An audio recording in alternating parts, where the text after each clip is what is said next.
Okay, welcome everyone to our seventh webinar of the year. And today we have Zoisa Holder, who's going to talk about traditional Chinese medicine in sports nutrition.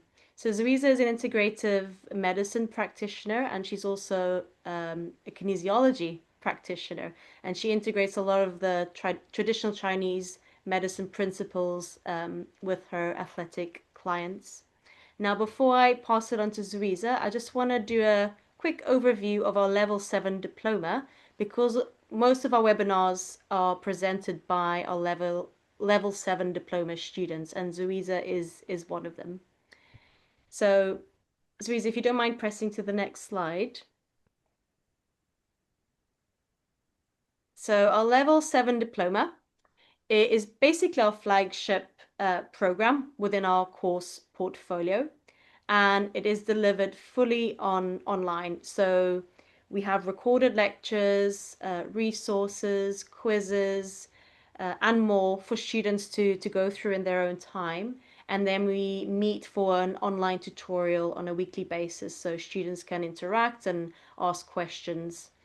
And our Level 7 diploma is the equivalent in education standard to a postgraduate diploma. Now, just to give a quick overview of what it consists of, it starts with two long-based modules. So each one is about 8 weeks in duration.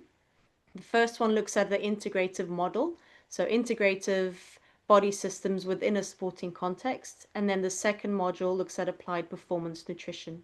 And then students go on to choosing 4 specialty modules. And we have quite a selection of our specialty modules, and we keep developing them. But just to give you some ideas of what we offer, we have RED, so relative energy deficiency in sport, gastrointestinal health in athletes, ergogenic aids, hypertrophy within a sporting and exercise context. We also have harnessing mitochondrial energy, and then our mind-body module. Students then go on to doing a practical mentoring and case studies module. So this module is all about developing their practitioner skills. And then they finish the diploma by designing and implementing a research project that is qualitative in nature. Now, our Level 7 diploma is open to individuals with a university degree or a Level 6 qualification in a related subject, but we also accept applications from individuals that present relevant professional present with a relevant professional qualification and also have some industry experience. So we tend to attract personal trainers and health coaches. Now we do have our next cohort starting next week, actually. So, and this is the last one of the year. So if you are interested or if you have any questions, please don't hesitate to get in touch. Now I'll pass it on to Zuiza. I'm really looking forward to this presentation this evening. Well, thank you very much for that. And as somebody who kind of like has come through alternative kind of health coach and through into this, I know that I started with like the little short course just to kind of like dip my feet into everything, and then progressed from the short course to the certificate because I was just like, oh, I want to know more, want to know more. So definitely it's like part of it is just meeting other kind of like-minded people and recognizing that, you know, there is your thoughts of there's more to it. There's other people that are having that same thoughts at the same time. So if you're like, I think there's a bit missing or I think there's a bit more, then I would definitely say reach out because I know that it's really helped me go, yeah, I am along the right lines, and to really shape and pull out and help to give more substance behind kind of like those thoughts and things. So thank you very much for sharing that. So I'm just going to change slide. So today, the topic that I'm going to be talking about is relative energy deficiency in sport. So particularly the angle that I wanted to come and talk about was looking at vitality or qi, however you choose to pronounce it, and the muscle organ meridian connection, because that's something that I do know about and that's kind of like in my wheelhouse. So moving on, the next slide. So, who am I? So, my name is Zoisa Holder. I'm an integrative health, fitness, and wellbeing practitioner. And it's like, well, what does that really mean? Well, um, so I am, as an integrative health practitioner, I guess my background is that I do aim to facilitate, educate, and inspire. Um, I have got a master's in integrative healthcare, and that was through the National College of Integrative Medicine based in Bristol. I'll be the first to kind of put my hands up and go, I do not have a medical background. I'm not trained in medicine in any way, shape, or form. But actually, in doing that kind of like master's level, it really helped me get to know more about the research side of things and actually see with that medical model and the alternative health model how to kind of bridge that gap. And it was really lovely to meet other kind of medical professionals who were then wanting to think outside of the box, which kind of parallels itself to this integrative course about actually taking it outside the box and kind of like having more information in the picture, which is what I wanted to bring today in relation to REDS. So that's kind of like other knowledge, as Simone rightly said, is I'm also a functional kinesiology professional. I do it as a practice and I'm also a tutor, so I lead foundation and practitioner level courses to teach other people how to do functional kinesiology. And if you're like, well, what is that? So, functional kinesiology is a holistic form of healthcare where we use muscle testing or muscle monitoring to see where is the body out of balance. And it's really to help the individual reveal, or their body is revealing, okay, this is the imbalance, and actually, this is the bit I need to go to first. So, nutrition forms a keystone of part of that. So we look at nutritionally, physically, emotionally, structurally, what's going on with the whole person. And what I love about that is there is no guesswork because we're using muscle monitoring for the body to reveal, actually, this is what I want. So as a practitioner, I can go, well, it could be like this supplement that you need, or this one, or this one. I'm still, based on the information that they give me, kind of doing a little bit of guesswork. But when I put the muscle testing into it, then actually they're the ones telling me, and their muscle testing is just revealing from the body and themselves that know, because the body knows what it wants and what it needs to recover, and so it helps reveal that. So I love that. I'm also teach and practice Pilates, and I'm also a massage practitioner. So really, I cover all ends of the spectrum. So with all the different skill set that I have, it is truly integrative, and I covering all bases, and I love that.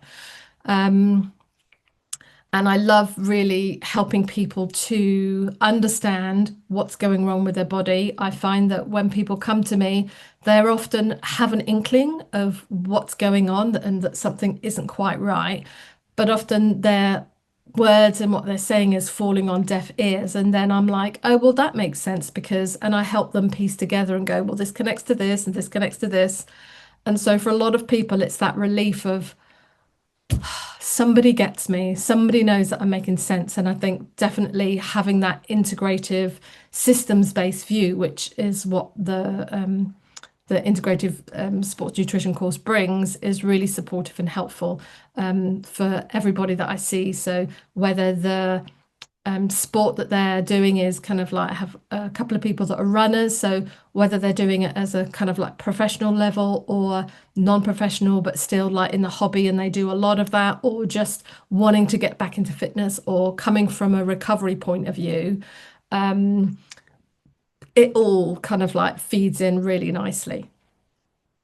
Which moves me on nicely to why this topic. So when it comes to recovery, when it comes to whatever level that your sport practice is at, energy is important. How you perceive energy, and we'll talk about that more in a little bit, for me is key. And it's almost like the more I know, the less I know, and the more I want to know, because information is that it helps you to understand and pinpoint how can I use the bits that I hear and the information that I'm giving to help the person in front of me understand what's going on with them and to help them discover what is best for them. So it's definitely a individual way of working. And then the other reason for this topic is the deficiency. So it's like the why, understanding the why and being curious about the why, because the why is not the same for every person. And so for me, that's why I'm like, oh, let's come at it from a big picture perspective and in a way that actually I can adapt it for every person because it isn't a one size fits all. So if you're looking for one size fits all, I'm sorry to burst your bubble, but there isn't one. There are ingredients, and so part of it is what works for that person and working with them to help them achieve the goal that they're at. I love the traditional Chinese medicine because it does have that whole person. It's along with things like Ayurveda and other types of like homeopathic, that's very integrative. It's very whole person based. So and I want to get that whole energetic picture of what's going on with the person and understanding that there may be more to it rather than just going at the symptoms or the signs. It's like, how can we get to the root that is at that level that works for the person and help them understand it? So that's kind of why I wanted to look at reds for today. So an integrative approach can help. So this is from my information and details. So when you're looking integratively from a variety of different angles, whether you work traditional Chinese or incorporating a systems integration view, then actually, if I'm looking at the whole person, it can help with memory, posture, prevent reoccurring injuries. Again, if you can help speed the recovery or prevention of injuries, then the person's going to be able to enjoy the sport more. They're going to be able to progress and succeed for that competition, for the goal that they're aiming for. Releasing excess muscle tension and stiffness. So we know that actually if you're building for a performance to gain extra muscle to kind of like up your level of performance, there's going to be stiffness, there's going to be tension. So it's like, well, how can we support the body so that actually it's able to clear and recover from that faster? And what can we do for that? And how does that relate to relative energy deficiency? So I'm not going to read through the whole list because you can see it there, but using an integrative perspective, it's like there are just many pieces of the pie and puzzle that can be helped. Okay, so what are we going to do today on our Reds journey? So we're going to come with curiosity or just I wonder, share some information together. I'm going to establish common ground for all of us and clarify and define the terminology and words that we're going to be using. Look at experience relative for yourself and for the people that you work with, your clients. Understanding the beginning to recognize early signs and symptoms that you may not have thought of or perceived of before. Consider solutions and options from different perspectives and expand, hopefully, how you use the tools or resources to support yourselves as well as your clients. There'll be an opportunity at the end to ask some questions and then just take some time really to reflect on, what does that mean now you've kind of like had all of this information? What is next for you? So that's the journey that we're going to be taking today. If you do have any questions, then if you can write those down so that you keep a hold of them, then that would be really great. Thank you. Okay, so some questions for you to ponder is if you want to raise your hand as you're kind of like watching back, then please do feel free. But things for you to consider is, have you heard of REDS or relative energy deficiency before? If you have, fantastic, great. And then have you experienced it or do you know anybody that's experienced it? And then how would you define it? So having this knowledge and asking yourself these questions is really good because then it helps to be able to identify this in terms of signs and symptoms for your client, and is this relevant? And it also helps to come back to why am I giving you the other bits of information too? And then if you have an experience of it or you've had clients that have experienced it, what were some of the symptoms that they came with? What are some of the symptoms for your health that you recognize? And how did that have an impact on your performance, or how did that have an impact on their performance? And if you can keep some of this information at the forefront of your mind as we're going through the conversation today, then hopefully that will help you see some links and connections. Next slide. Lovely. So I hopefully you can see these three words. So consider, so relative energy deficiency. It's like when you think of the word relative, it's like relative to what? When is it relative? Where is it relative? For whom is it relative? From what point of view are we considering energy? And then what is energy? So when you think of energy, do you think of physical energy, how much energy I have? Do you think of it in terms of nutrition? Do you think of it as kind of brain power or cognition? How do you think of that? What does it mean? Physical, mental, spiritual, emotional, sun, moon, lights. And then deficiency. Deficient in what way? How do you tell it's deficient? And then why is it deficient? So again, more food for thought. And then hopefully when I bring those words around again later, you'll have some different perspectives. Maybe it'll remind you of something that you've heard a while ago, but let's see. Just going to have a little drink.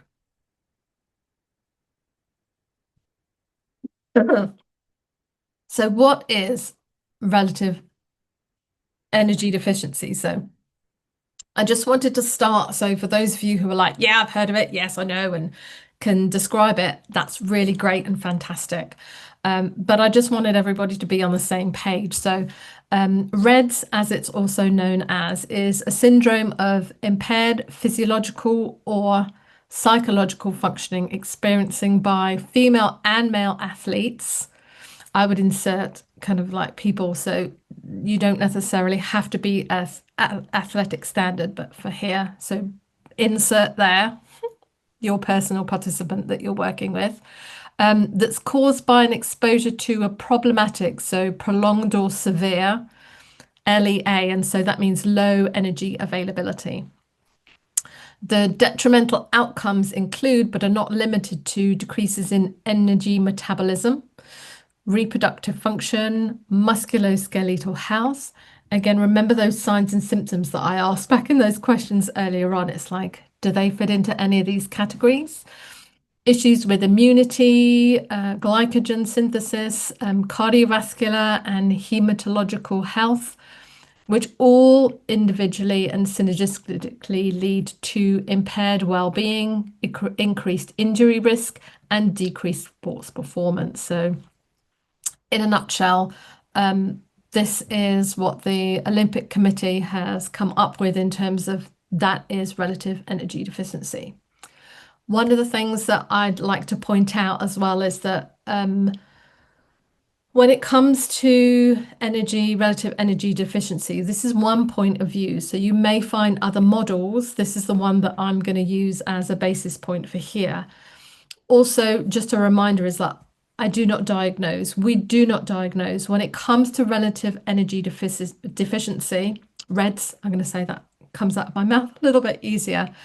If you're noticing or seeing the signs and symptoms, it's like, again, stay, work in kind of like your lane, what you're able to work with. But if you're like, I'm really concerned about this, please, please, please, there's medical professionals who this is their bag. They do this every day. And actually it is something that is medically diagnosed. So if you're able to do that and you're coming from the medical profession and that's in your remit, then fantastic, great. But it is something that needs to be diagnosed, and that's not something that I do. I just look at, okay, what are the signs and symptoms? And as a practitioner, how can I put in place lifestyle and sport related and life related changes to help support the person and also call in that additional professional help where needed. So I just wanted to add that. So Next slide. Thank you.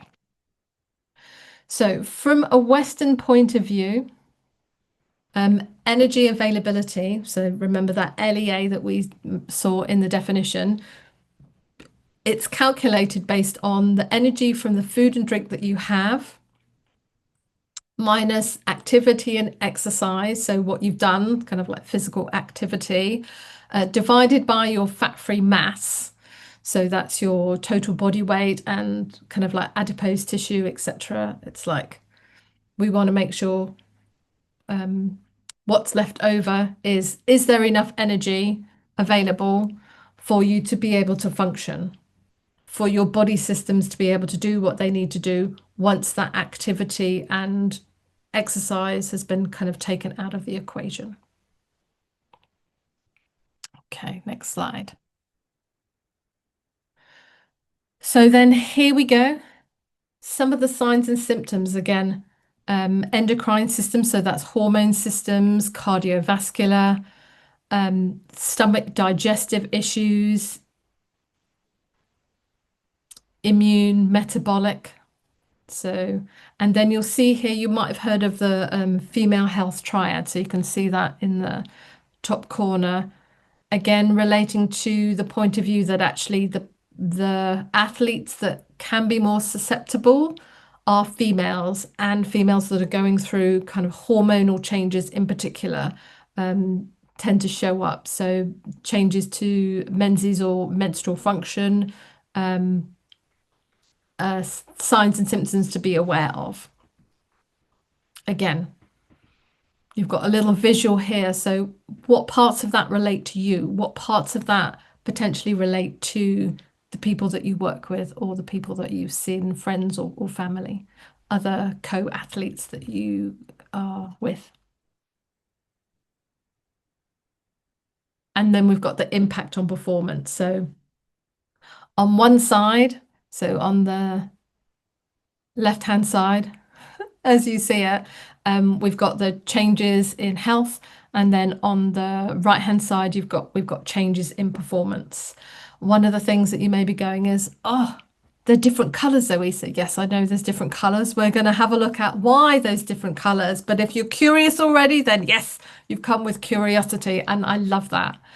But again, here you can highlight, if you remember the slide back, we talked about kind of metabolism, energy, bladder, urinary, mental health. So again, we can see it. There we go. Those are some of the changes when we're looking at, again, that Olympic definition and the model that they've come with. And then some of the issues that has on performance is decreased athlete availability. So if you're injured or if your immune system's kind of like not right, if you're in injuries, then actually the ability of your body to be able to adapt and recover has an impact on the performance. So these are all signs and symptoms, if you like, that the Western model, particularly the IOC one, looks at. Again, as you're scanning your eyes down that list, it's like, have you had any of these issues? Have your clients had any of these issues?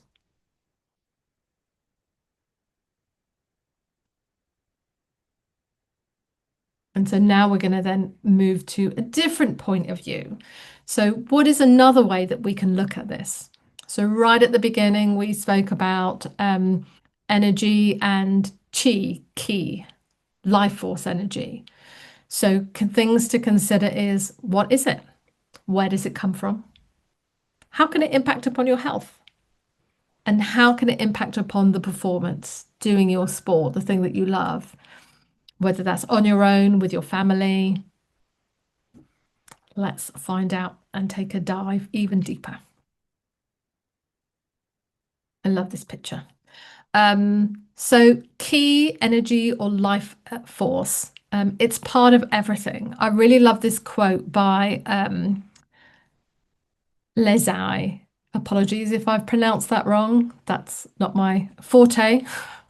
But the way gives birth to the one. The one gives birth to the two. And from two come three. Then three create the 10,000 things. It says thins, that should be things.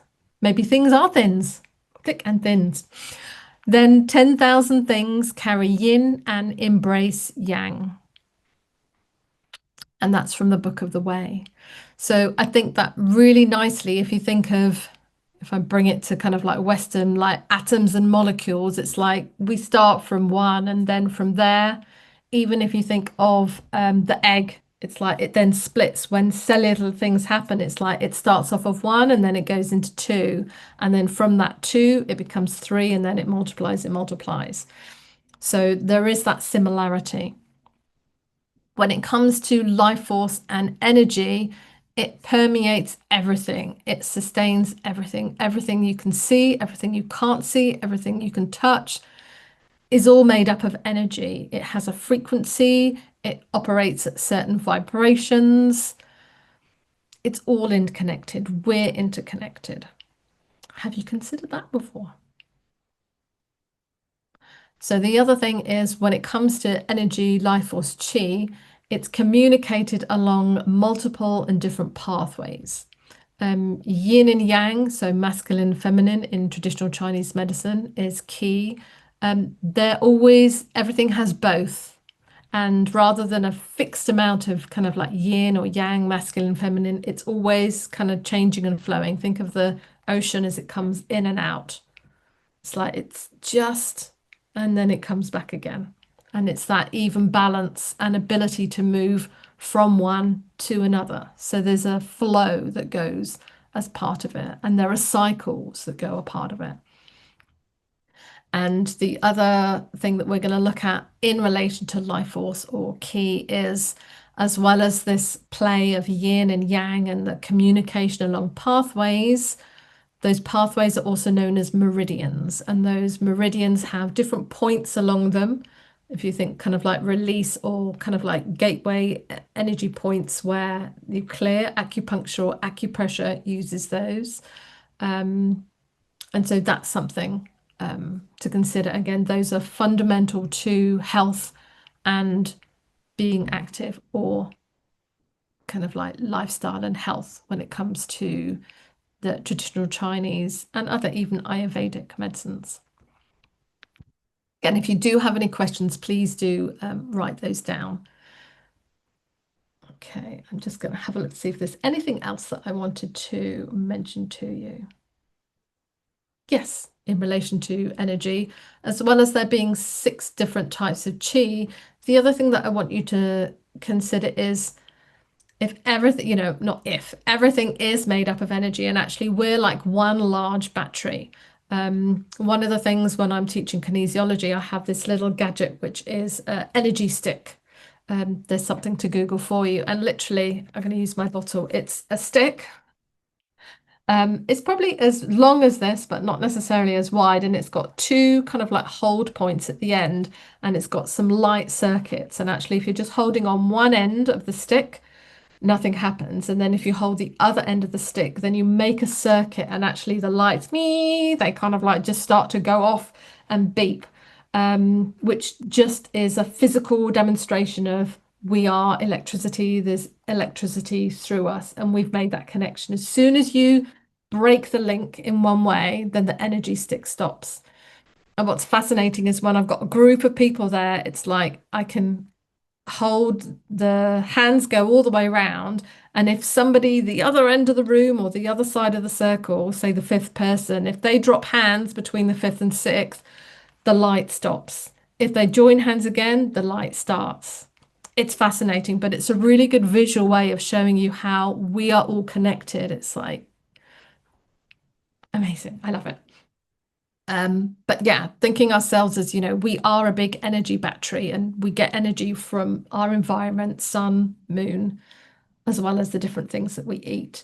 And in traditional Chinese and other traditional modalities, then when they're thinking about health, they think of health in relation to that's the ability of your body to cooperate and adapt and return to a central balanced state. And when you look at the wave, like energy has a wave, or even if it's a pulse, It's like it adapts and then it comes back, however that is. So health is not a static thing. It's not about, oh, we have to kind of like stay within this continuum just here and then we're healthy. That could be one point of view.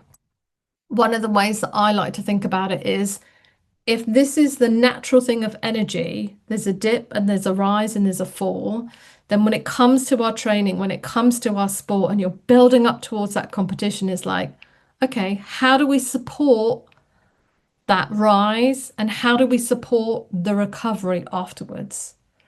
And so, in order to be able to do that, this next piece of the puzzle and the six types of key and their function is an important part. So, one of the first forms of chi is primal. This is inherited from your parents and it's actually stored in the kidneys. So, again, yes, there's a food bit, but actually, if I'm born and if we think of ourselves as like a battery, it's like my main charge and how much charge I kind of like have.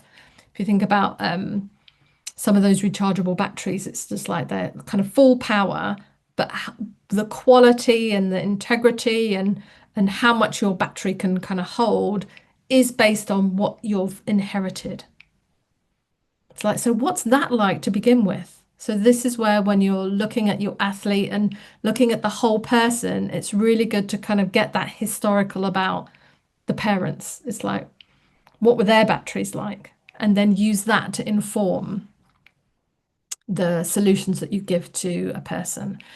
Then we come to the next form of chi, which is the transporting. So that's what we get from grains, from our food. It's digested in the stomach and it's transported to the spleen. So stomach and spleen. So we've got kidneys.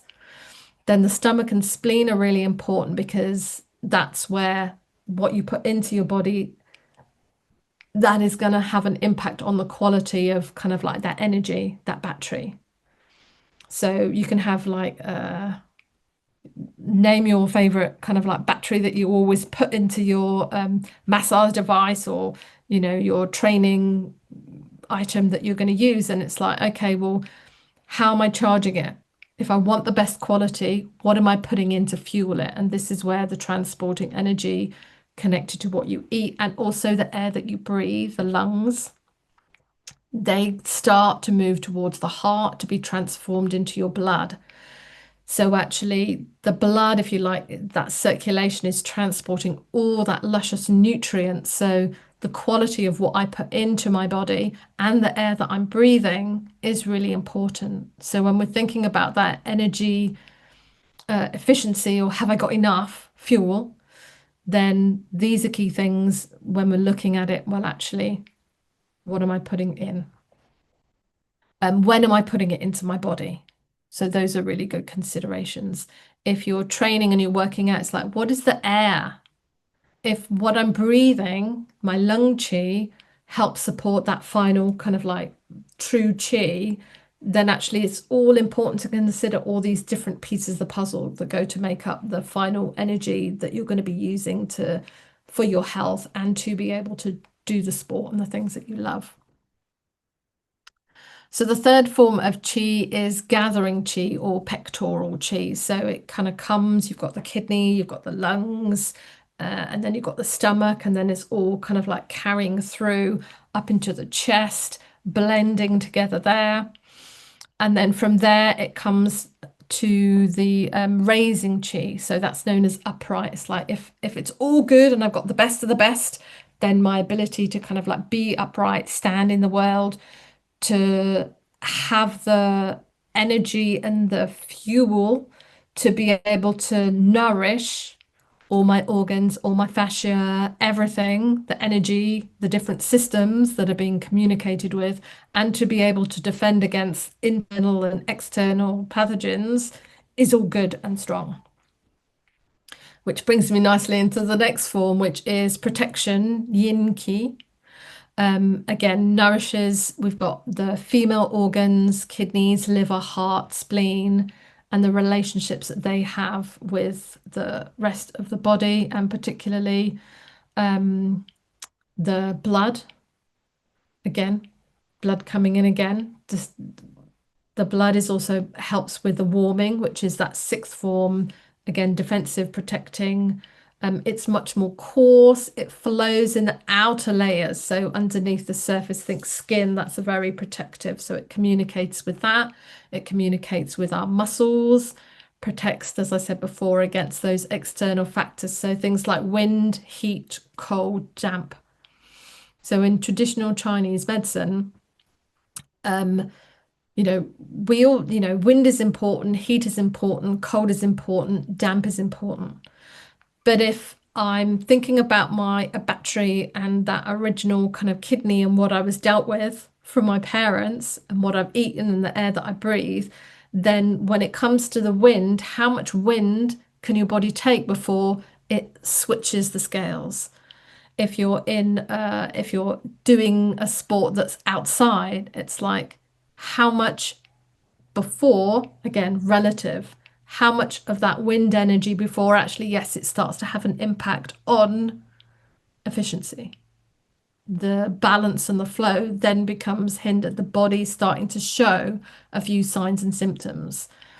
Heat, whether that's internal heat through the exercise that you're doing or the environment that you're in, how much is enough that the body can cope with before it starts to have an I don't want to say the word negative, but actually before the body is starting to struggle to be able to regroup and come back and function effectively to get you to your goal, because that's what we want the body to be able to help ourselves do. Um, and again, cold and damp. So if you're training always in a cold, damp climate, it's like, how do we help support the body? If some people, that's great. They're like, I love it. One of my clients, her ideal training for running and actually for competitions is, it's slightly on the cooler side. And if it's kind of raining a little bit, it's like she's done some of her best times. Other people might be, oh, I don't like it when it's wet. I don't like it when it's cold. And she's just like, I'm in my heaven. So it's like if I think about her consistency and her body and her as an individual, then actually a little bit of that fuels her. It's like that actually provides more for her compared to another person. So again, then that's where we're looking at the individuality. So much food for thought. Are you ready for the next piece? Okay. So before I was talking about energy pathways. So, and we spoke about the yin and the yang. So when it comes to energy, in traditional Chinese medicine, there are two main, if you think of that, the energy stored in the kidneys, but then it's like I've got the male and female yin yang kind of like main pathways.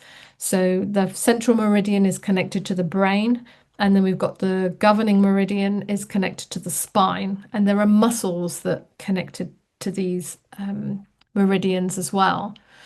So it's like if there's issues or problems with concentration, with memory, with just decision making, so anything that's sleep, there's another one, ability to focus, ability to just, with all training, or if you're trying to master a new skill or up the level, which requires even more focus and concentration, and it's just not mentally, it's just not quite coming together, then when I look at it from a traditional Chinese point of view, it's like, okay, well, what's going on with the central meridian? And it's like, and if that's okay, then it's like, well, is there anything? It's like we've got the whole of our nervous system running through the spine and all the different communication coming out there. So it's like, how are those? And again, we can muscle test. Traditional Chinese, they use pulse, tongue, skin diagnosis to see where the imbalances are.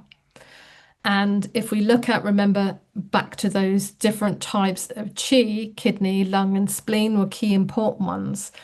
So the kidney, lung, and spleen, you can see the directions of the arrows. So with those three on the top row, the energy is generally running up.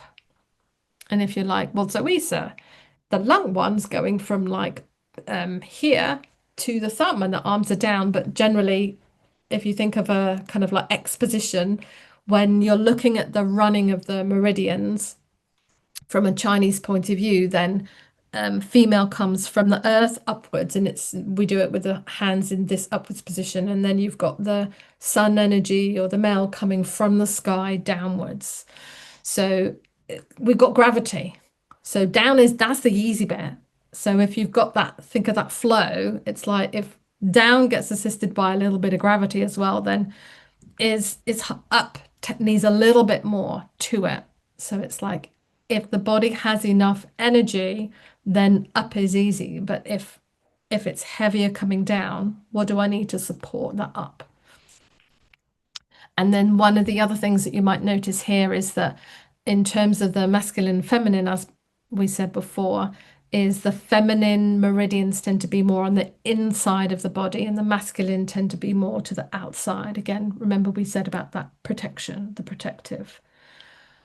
As well as those two kind of like main connections for energy, there are 12 other meridians that kind of like organ connections that run through those. The arm lines, leg lines for these different communication pathways of meridians also like run in 2 hour intervals. So it's like at that time of the day, excuse me, it's like the kidney, there's 2 hours of the day where, the kidneys, they have like, it's their time to shine. That's when they have the energy to do the thing that they need to do.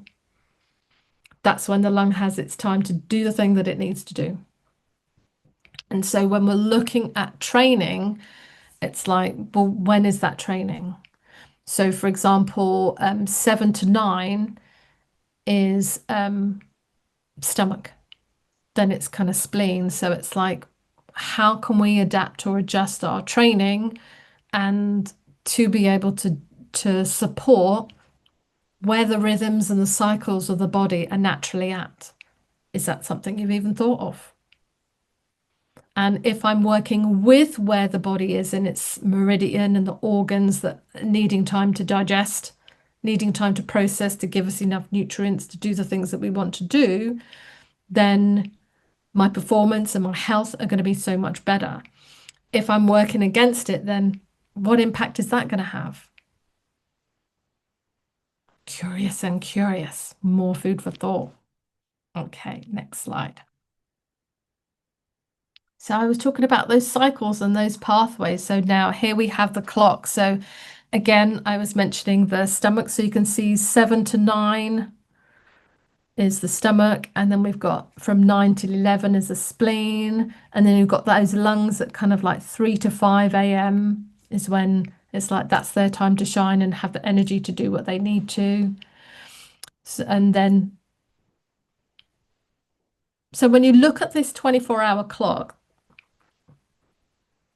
what time of day do you train? Do the people that you're working with train? How many people do like a full day? And then it's like, right, okay, so I kind of like might get home a bit between kind of like 6 and 7. And that's when you're starting to do the work. Or maybe it's kind of like later between kind of like 7 and 8, when that's when ideally the circulation sex meridian is kind of doing this thing. And it's like that is the meridian that's connected with kind of like self-love, reading, like reading. So are you working, particularly if you're the female athlete and we're looking at cycles and hormones, what impact is that going to have if you're working at that time of day? Food for thought. So again, when it comes to traditional Chinese medicine and how their lifestyles that they lead, everything is, they're up really early in the morning.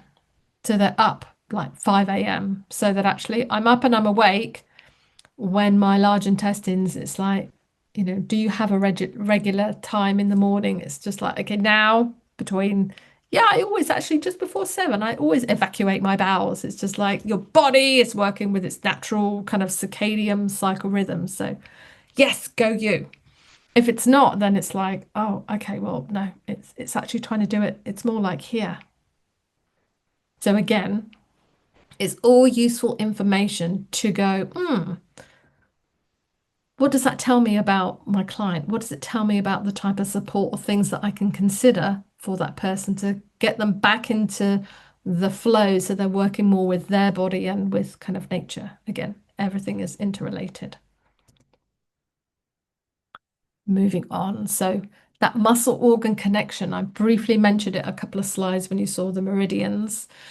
So our central meridian, brain, remember that's the feminine one, is connected to supraspinatus. It's like, where's that muscle? Supraspinatus is up here. Um, if there's an imbalance here, then some of the symptoms are brain fogs, headaches, poor concentration, learning difficulties, shoulder issues. As a kinesiologist, I would muscle test. So the muscle test and imbalance tell me if there's too much or not enough. So those are the different things that it would tell me. When it comes to the governing, remember that's the spine, masculine, then teres major. Remember that one, kind of underneath the shoulder blade. So it's like if you've got somebody that's maybe they do a sport that is either racket based or throwing, they're having to do a lot of stuff with their arms, there's any excess tension. So when it comes to that imbalance, then it potentially can show up if energy is that communication and the pathway is either hindered or there's not enough juice to fuel that information going through to the muscle to go activate, work this way, all of those connections to happen, then maybe it's like there's less power to the body. Maybe there's too much tension in there and actually it doesn't know how to let go. So what I love and that was fascinating for me in kinesiology was to find out that a balanced muscle, if I ask the muscle to go switch on like a light, it'll go, yep, thank you, I'm working. And then if I do, there's different techniques that I can do to get the muscle to power down or switch off, it switch off.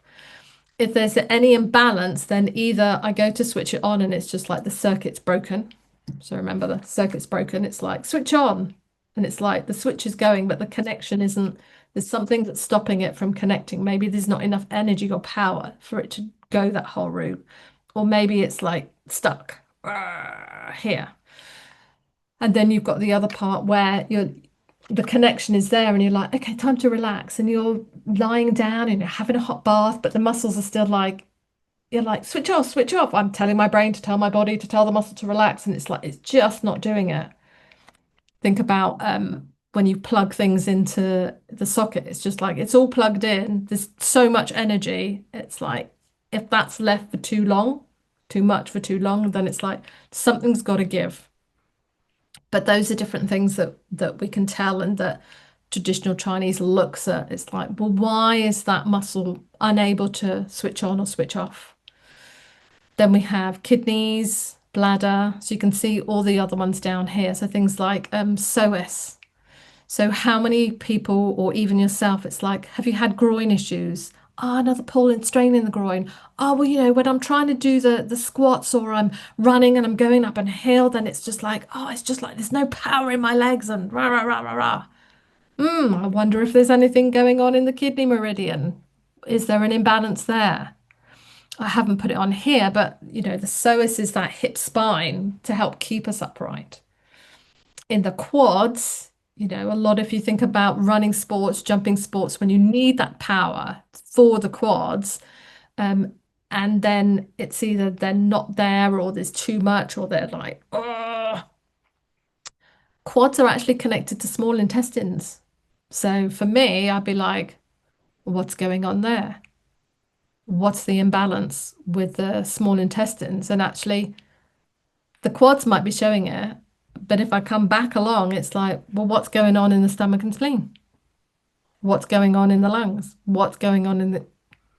It's like, think about that root. Well, if the kidneys and that storage and it's like everything, the life energy center, if that's tickety boo, then where, as you think about, if that's the roots of the trees and it has this little journey that it does, which part of that, where do I need to go to? So it's kind of track and trace. Oh, become an investigator. I love it. Anyway, and then things like hamstrings. It's like you also see like in sports, remember the Olympics, it's like how many people did you see with either straps across the quads or I think I can't remember the name of the athlete, but it's like they're in the middle of it and they're like going for it and it's a hurdle and they're right near the end and then you see them pull up and it's like, oh, the hamstring's gone again. Oh my God. And it's like, more hamstrings. They're actually connected to large intestines. So it's like, what is it that they can't let go of? It's like too much, too what? It's like, because it's like you're under pressure. So it's not just the physical. Well, remember, energy, physical, mental, emotional. It's like, what is that load that they're having to carry? The pressure. It all is relevant. So those little injuries or the parts of the body that are in pain, that's a sign. But it's like, where do you want to take that to? It's like you can get the right fuel, but it's like, how do I get the thing to help the large intestines be back in balance? We'll find out more about that later. But those are just a few. So, spleen, stomach, so neck issues, lower back issues. So, lats, latissimus dorsi, that's like a massive kind of back muscle. So, if that's out of balance, that's actually spleen. Like if you think of shoulder stability, powerlifting, anything that requires your arms, it's actually if the shoulders are here, oh, I'm going to stand up now. So it's like this, if there's an imbalance with my stomach spleen, then this is very often you see this posture. Tightness in the pecs. And then right under here, connected is connected to the liver.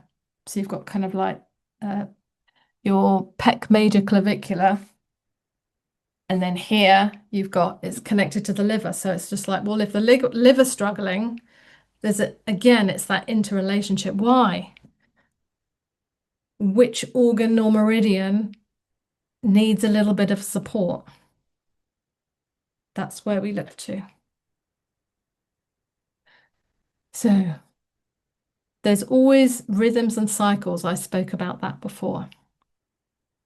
So the blue is the kidneys, the lungs, you can see that in kind of like gray, and then the yellow is the spleen. So there are different muscles, and in traditional Chinese five element theory, again, the liver we've spoken about, and the small intestines lives kind of like in the red zone, the fire energy. So when they're looking at that kind of flow of energy and how do I support, then there's this kind of creation cycle. So the energy flows literally round in a clockwise. So it's like the kidneys, it's like when the water has enough energy, then it helps to kind of like support the liver. And hydration, it's like how often do you talk about hydration and what are they hydrating with? Is there too much sugar? And then what impact does that have on the rest of the body? So you see the arrows going in different directions here, meaning that actually spleen has an impact on the kidneys. Lungs have an impact on the kidneys. The lungs have an impact on the liver. So there's this interrelationship that's really important. So the way that I would bring that in is almost if you were to think about that relative energy, it's like if the kidney has enough energy to give to the liver, then the liver has enough to give to the heart, etc., around you go. It's nourishing. But if it hasn't, if there's like a dam or a block in the way, then there's a backlog. Think about, maybe boats on a canal boat. It's like I have to open the gates and have to go wind it up, and then it's like I have to let the water level down, and then I can get onto the next bit. But it's like if you're winding up the gate and it's not opening, then it's like you can't go on. Something has to give, the body will show you a sign and a symptom. And so there are different flows. I'm just going to briefly go through. So there's a draining cycle. So in terms of imbalance, so remember we're talking about deficiency. So if there's a deficiency as you're going kind of like clockwise round the canal system, then there's going to be less energy to go to the organs, to go to those muscles, to be able to do the spraying. Maybe you're going to see differences in injuries in particular areas, things with either emotions or thoughts. There's so many. And then the imbalances because draining, the battery's being drained in some way, shape, or form. So it's like there's not enough getting through, or the battery's being drained.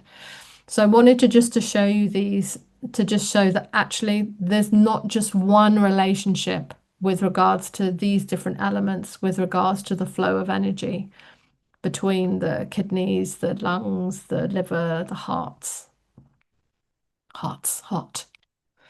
And then here we've got another different cycle. And then to the picture on the right, so that you can see all the different interactions. So forwards, backwards. It's like if we're driving the right way, I think M25, if you're driving the right way around the M25, as soon as you've heard the stories where somebody gets in and they're driving the wrong way and it creates all sorts of havoc. It's like, well, the same thing can happen again when you think about what you're putting into your body. Are you hydrating? Again, remember the wind, the climate, heat, they all have an impact. So there's so many more influences to health. And then if the health is out of balance, then that has an impact on your performance. Too little for too long, too much for too long, too much too quick. And then the body's ability to kind of like help itself is then affected. So when we look at low energy availability or relative energy deficiency, so here, think about that relative, not just in relation to nutrition, that is a part of it, but here we're looking to a bigger picture. So that disruption in the flow of chi, that's why the energy is unavailable. That's why there's a deficiency. There's a kink. There's a kink in the pipe somewhere. And that kink or that disruption can either be kind of like because it's stagnant. You've been sat on your butt at a desk for too long. So then when you go to do the do, it does, but actually it's not all moving. Maybe you haven't drunken enough because you've been really busy that day and the kids are asking for this and then you're trying to fit in your training here and then work is demanding this. There's so many different pressures. So energy can be stagnant, it can be sinking. And again, think about what your personal you've got on your plate. Sometimes it does, we've got these phrases in our language. Sometimes it feels like you're sinking underneath the weight of everything. There's excess, too much. There's deficiency, there's not enough. So those are some of the reasons for the flow being imbalanced. And then we get REDS, symptoms. Does that make sense? So coming back round. So right at the start, remember there were the colours, and I did promise you that I would tell you more about those colours. So this is the moment. So well done for waiting. So coming back to health, I'm just going to start with that one. So maybe now we've been through the 5 elements, you're like, oh, does the colour blue, Zoisa, relate to the kidneys and that kind of like kidney bladder? Yes, if you thought that and you were making those connections, yes, whoop, whoop, well done. So if there's an imbalance around the kidneys, then actually reproductive function, bone function, we're looking at the yellow. So you've got kind of stomach, spleen, gastric, gastrointestinal function. Look at all of those. It's like just looking at the dark ones, so mental health. So there we've got kind of like lung, large intestines, as well as the central meridian. It's like, look how many are blue and red. If you think about, okay, if that many is blue and red, and then if I come over to on the right, then I've got air, food and drinks, initial. So it's like initial essence. It's like that's my battery to begin with. So it's like that's set. I can't change that. That's kind of like my blueprint of what I'm working with. But I can improve upon that based on the food and the air, and then how they combine with kind of like what I started with is going to have an impact on my energy availability.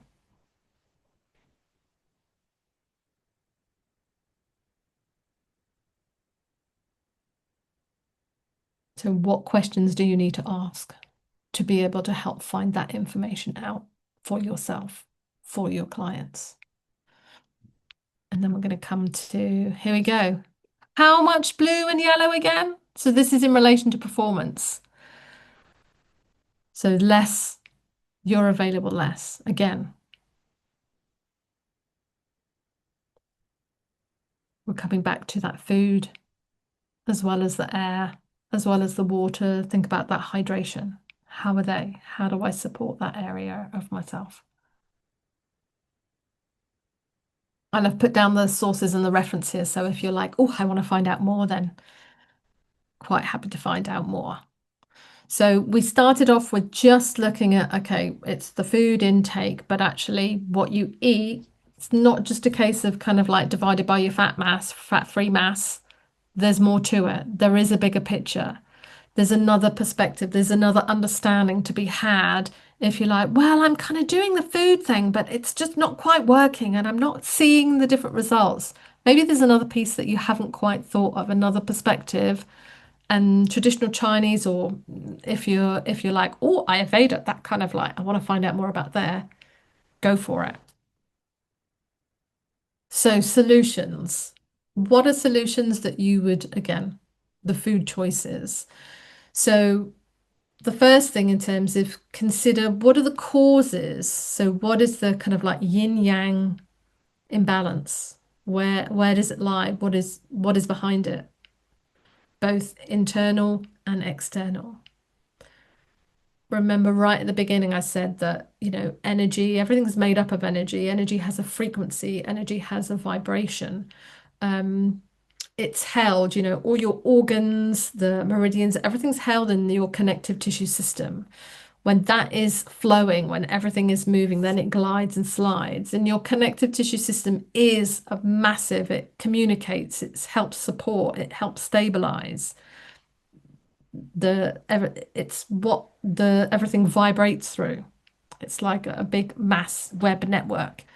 It just takes, I think it's like 2% deficiency in hydration, and then your connective tissue system is not operating. There's less glide and slide. There's stuckness in there. So helping to find out what that imbalance is. What are the signs and symptoms? Is it stagnant? Is it excess? Is it deficient? What food are they taking in? Air. So not just air, the breathing, but your diaphragm. Where are they breathing? Are they got a shallow breath? Is there tightness around the diaphragm? Where does the breath go to? Where doesn't the breath go to? So having that breath awareness, breathing exercises to, it's like even the act of breathing. It's like almost like you could think of the breath as an internal massage for all the organs.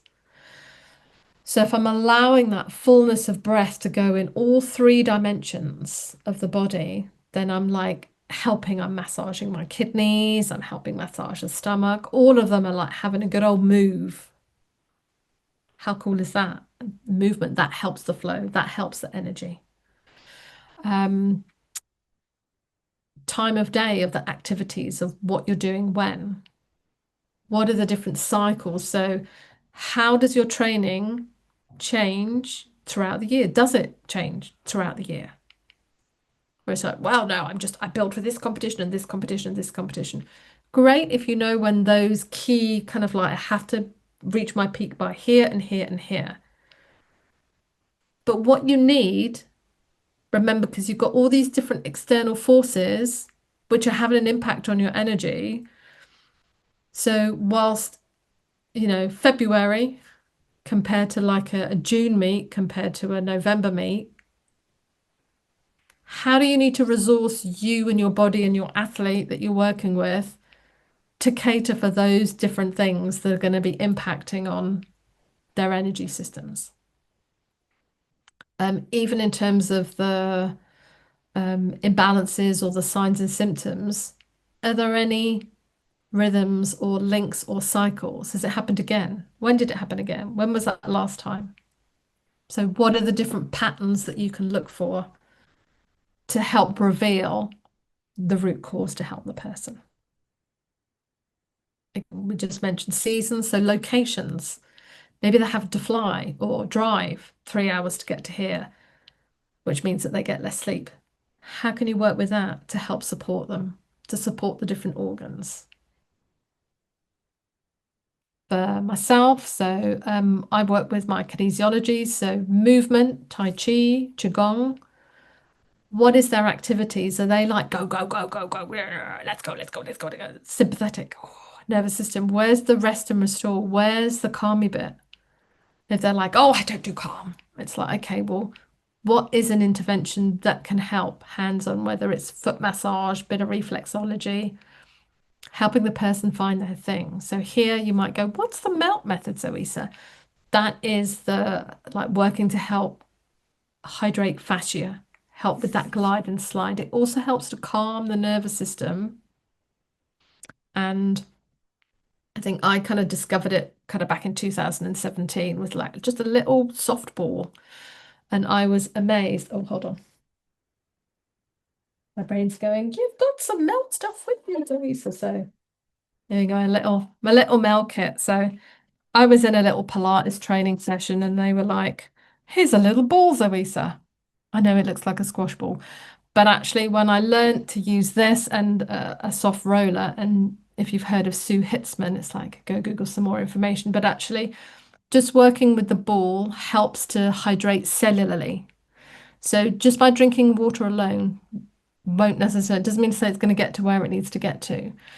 So when you work with the melt method, not only does it help to calm the nervous system, it'll through the different techniques working with the balls or the rollers. But after like an hour of Pilates, the feedback that I get from people is, oh, I feel much more grounded. I feel much more taller. My body feels much more spacious. You know, maybe that's how some of your people feel after running. And it's like, that's after like an hour.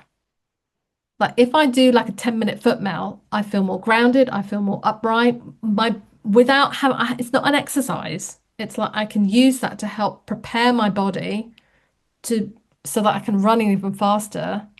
And one of my clients that I've been working with, it's like I can tell when she's been running more because it's like the inner thigh tension, the imbalances, and I'm like, oh, remember psoas? Remember kidneys? It's always in the same place. And then I do a little bit more melt, and she's like, oh, I feel much more grounded. So before we've even started doing our exercise session, she's already more aligned. There's already fluid flow. So there's more communication and energy going around the system. She's much more grounded and she's even more present in her body and even deeper body awareness and understanding of what is where, much more connected. So again, it's like bringing everything back, calming it down. Traditional Chinese, we've got herbs and nutrition. So when it comes to herbalism, it's like, yes, I can do the melt and calm my nervous system. But when I'm fueling the body, what are the different herbs that can help stimulate, get that energy going? If I'm deficient, what are the herbs and nutrition I need to actually build the nutrition? And then I just wanted to give you, because again, nutrition is our thing. So really looking at, again, remember we said hot, cold, yin, yang. So if the body is cool to cold, then I'm going to look at what are the foods that can warm me. What are the foods, if there's too much heat, what are the foods that can cool? What are the foods that there's too damp, I need some dryness.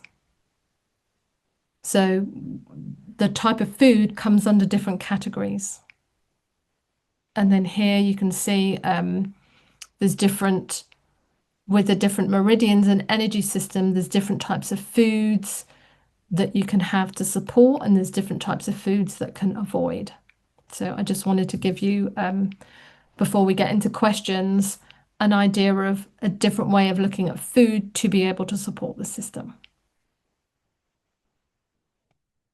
And just to give you another minute to scan that. And again, the references are going to be here. So, summary of our journey today. So, shared a lot of knowledge about experiences of REDS, Western perspective, thinking about it from an Eastern perspective, meridians, yin yang, connection of muscles, meridians, that communication pathway, different ways to recognize those imbalances. So, some questions and things to ponder is with all of the information that we've had today, how has that changed your viewpoint, or what additional things has it given you to think about? How can you use some of the information here today for yourself? How to look at things from a different angle? Again, that bigger perspective. And what is the next step for you? And if you found this really interesting, then one of the things that I wanted to share is that there is a course, a mind body course kind of coming up. I believe it's on the 22nd of October. So again, if you're like, oh, I like that, there's a bigger picture, mind body, then that's a really good way to delve into that. There are some of the references for,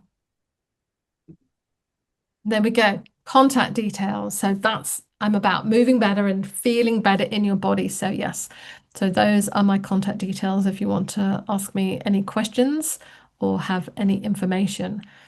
But thank you for giving me your time and also for joining us today in the webinar.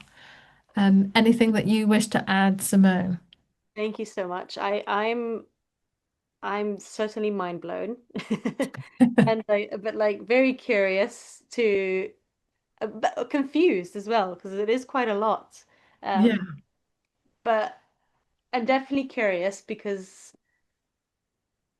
it is very interconnected, right? And that's how we kind of do things at CISN is viewing the body in an integrative way. And this is just a whole different perspective. So I'm very open to it. Um, and yeah, very curious. And I'm certainly gonna ask you more about it.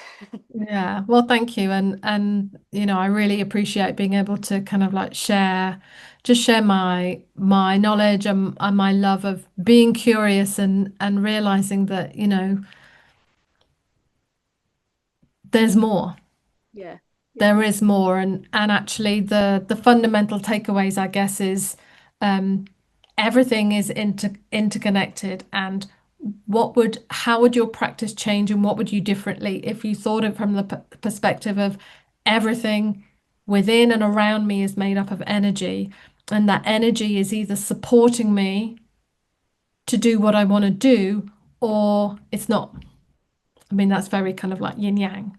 And if there's a middle ground of it's supporting but that there's not enough, or the balance isn't quite right, what's the first thing that you can do like in the next 24 hours to make that could make a little change for you? yeah. So thank you very much. Powerful stuff. If you don't mind, just click on to the next slide.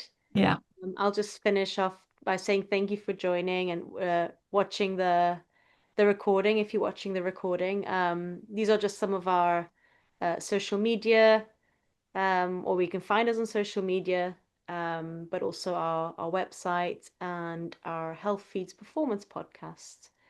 So yeah, thank you everyone for your time, and I'll see you for the next one. thank you very much. Bye bye.